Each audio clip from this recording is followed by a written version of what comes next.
Have you ever wondered about the unseen forces that guide the universe and everything within it? Imagine a hidden architecture, an invisible blueprint that shapes the cosmos and guides the behavior of every entity within it. This notion may seem like the stuff of fantasy, but it's deeply rooted in the annals of scientific thought. Historically, science has grappled with explaining goal-directed behavior in the natural world. Initially, explanations were teleological, proposing that objects and entities were guided by inherent purposes. But over time, this perspective gave way to mechanistic thinking, a shift epitomized by Newton's gravitational fields theory. Mechanistic explanations suggested that natural phenomena were the result of physical laws and interactions, not intrinsic purposes. Yet, despite the triumphs of mechanistic thinking and the compelling insights of Darwin's natural selection theory, a lingering question remains. How do goal-directed entities achieve their objectives? How does the seed become the tree, the egg the bird, or the star the galaxy? This brings us to the concept of field theory, a concept that may hold the answers to these questions. Field theory, in simple terms, is a hidden architecture that guides all goal-directed entities in the universe. Imagine a vast, invisible infrastructure, a bit like a cosmic GPS, steering everything from the smallest particle to the largest galaxy towards their respective goals. Sounds a bit science fiction, doesn't it? But this is the essence of field theory. Now, let's dive a little deeper. Historically, science has oscillated between two perspectives, teleological and mechanistic. The teleological view suggests that objects have an intrinsic purpose guiding them, like a seed growing into a tree.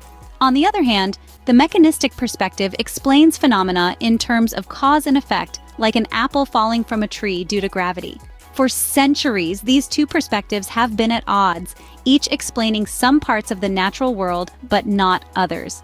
The teleological view struggled to explain why objects without apparent goals, like rocks or rivers, behave as they do.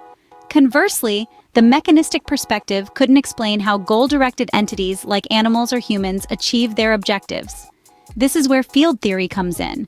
It proposes a solution to this age-old conundrum, suggesting that everything in the universe, whether it appears goal-directed or not, is guided by an unseen field. This field directs entities towards their goals. Like a magnet attracting iron filings, it's neither entirely teleological nor purely mechanistic, but a blend of both, offering a comprehensive framework to understand the natural world.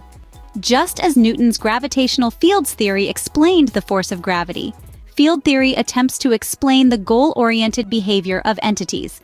It's a fascinating concept, one that could revolutionize our understanding of the universe and its hidden forces. So the next time you achieve a goal or witness a natural phenomenon, remember, there may be a field guiding it all. Now that we've delved into the depths of field theory, let's take a step back and summarize what we've learned. We've journeyed from the traditional teleological explanations of the universe, where everything had an intrinsic purpose, to the mechanistic view that replaced it, illustrating the world as a giant machine operating under the laws of physics. We've seen how this mechanistic perspective culminated in Newton's gravitational fields theory, a groundbreaking shift that changed our understanding of the universe. Yet we've also touched upon the successes of Darwin's natural selection theory, which brilliantly explained biological teleology, the goal-directed behavior in nature. But then we introduced field theory, a potential game-changer that proposes an unseen, hidden architecture guiding all entities in the universe. This theory reconciles the teleological and mechanistic perspectives, offering a fresh lens through which we can view and understand our world. As we continue to explore the universe and the forces that guide it, it's important to remember that sometimes the answers lie in the unseen fields around us.